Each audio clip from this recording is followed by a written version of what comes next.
આણંદ જિલ્લાની ઉમરેઠ વિધાનસભા બેઠકની પેટા ચૂંટણીનો જંગ તેજ બન્યો છે। કોંગ્રેસ પક્ષના ઉમેદવાર ભૃગરાજસિંહ ચૌહાણે વિજયના વિશ્વાસ સાથે પોતાનું ઉમેદવારી પત્ર રજૂ કર્યું હતું।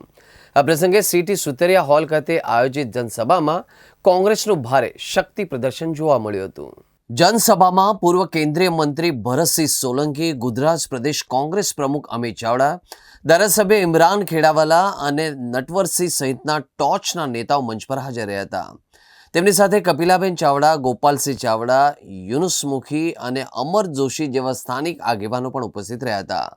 મોટી સંખ્યામાં ઉમટી પડેલા કાર્યકરો અને સમર્થકોના સૂત્રોચ્ચારોથી વાતાવરણ ગુંજી ઉઠ્યું હતું। જનસભાને સંબોધતા પ્રદેશ પ્રમુખ અમિત ચાવડાએ ભાજપ પર આકરા પ્રહારો કર્યા હતા। તેમણે અમૂલ ડેરીના પૂર્વ ચેરમેન વિપુલ પટેલના નિવેદનનો ઉલ્લેખ કરતા કહ્યું કે ભાજપના નેતાઓ હવે જાહેરમાં ભ્રષ્ટાચારની કબૂલાત કરી રહ્યા છે, તેમ છતાંય સત્તાધારી પક્ષ મૌન છે। આ બાબત દર્શાવે છે કે ભાજપને હવે જનતાનો ડર રહ્યો નથી અને તેમનામાં ભારે અભિમાન આવી ગયું છે। ભરતસિંહ સોલંકીએ કાર્યકરોમાં જોશ પૂરતા કહ્યું કે ઉમરેઠની જનતા હવે પરિવર્તન ઈચ્છે છે। બીજી તરફ ઉમેદવાર ભૃગરાજસિંહ ચૌહાણે પોતાના સંબોધનમાં કહ્યું કે ઉમરેઠ વિસ્તારના વર્ષો જૂના પ્રશ્નો અને વિકાસની ખોરવાયેલી ગતિને ફરી વેગ આપવા કોંગ્રેસ કટિબદ્ધ છે। અમે ઉમરેઠ વિધાનસભા મત વિસ્તારના તમામ ગામોથી જે અમારા આગેવાન કાર્યકરો ઉપસ્થિત રહ્યા હતા અને પ્રચંડ જન સમર્થન સાથે ખૂબ જ વિશ્વાસ સાથે આજે અહીંયા મામલતદાર કચેરીએ બીએસઓ અમારા ચૂંટણી અધિકારીની ઉપસ્થિતિમાં અમારું ઉમેદવારી પત્ર રજૂ કર્યું છે અને અમને વિશ્વાસ છે કે આવનારા 23મી તારીખે જંગી બહુમતીથી અમને પ્રજા સમર્થન આપશે અને આ સીટ અમે જંગી બહુમતીથી જીતીશું। કોંગ્રેસના પંજાના ઉમેદવાર તરીકે ભૃગરાજસિંહ ચૌહાણે ઉમરેઠ 111 વિધાનસભામાં આજે ફોર્મ ભર્યું છે, નામાંકન ભર્યું છે। આપ બધા હાજર પણ હતા કે કોંગ્રેસ પરિવાર અને શુભેચ્છકો જે કોંગ્રેસના છે એ બહુ મોટી સંખ્યામાં ઉપસ્થિત રહ્યા અને સરઘસા કરે આવીને આ ફોર્મ અહીંયા નામાંકન ભર્યું છે। આપ સૌ જાણો છો કે તાલુકા પંચાયત, જિલ્લા પંચાયત, નગરપાલિકા અને કોર્પોરેશન એ બધાની ચૂંટણીઓ, સ્થાનિક સ્વરાજની ચૂંટણીઓ પણ સાથે સાથે થઈ રહ્યું છે। 23મી તારીખે વિધાનસભાનું મતદાન થવાનું, 26મીએ લોકલ બોડીઝનું મતદાન થવાનું।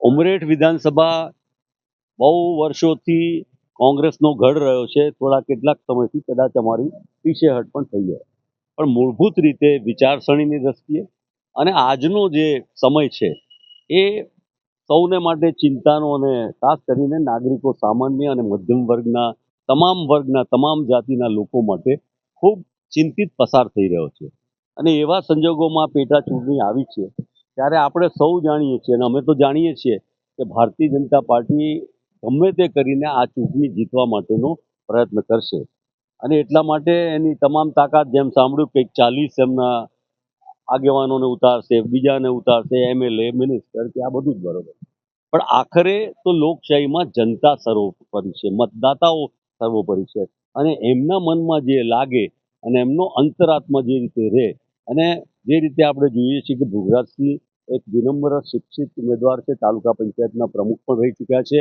અને અમારા બીજા માનો કે જે કપિલાબેન ઉમેદવાર હતા એ પણ આપણે જોયું, એટલા જ એમના ચહેરા પર પણ આપણે જે સ્મિત જોયું હશે કે કોઈ પણ સંજોગોમાં આ વખતે જનતાના અવાજને વાચા આપવા માટે કોંગ્રેસને ઉમરેઠમાંથી જીતાડીને મોકલી છે। સમગ્ર ઉમરેઠ વિસ્તારના લોકો એ ચકાસેલો, નાણેલો, અનુભવી 15 વર્ષ સુધી તાલુકા પંચાયતના પ્રમુખ તરીકે જેમણે સેવા આપી છે, કામ કર્યું છે, એવા અનુભવી ઉમેદવારને કોંગ્રેસ પક્ષે તક આપી છે। ત્યારે આખા વિસ્તારના લોકો, ખાસ કરીને ઉમરેઠ તાલુકો, ઉમરેઠ વિધાનસભા વિસ્તાર ભારતીય જનતા પાર્ટીની આ ડબલ એન્જિન સરકાર હોવા છતાં પણ વિકાસથી વંચિત છે। લોકો અનેક રીતે હેરાન પરેશાન છે। આખા ગુજરાતની જનતા મોંઘવારીને કારણે ઘર ચલાવવાનું મુશ્કેલ છે। ભાજપના રાજમાં ભ્રષ્ટાચાર, શિષ્ટાચાર બન્યો છે। ચારે બાજુ ઉઘાડી લૂંટ ચાલે છે। ખેડૂતો પરેશાન છે, અહીંના સ્થાનિકો પરેશાન છે, યુવાનો બેરોજગાર છે, અહીંયા રોજગાર માટેની કોઈ તકો નથી।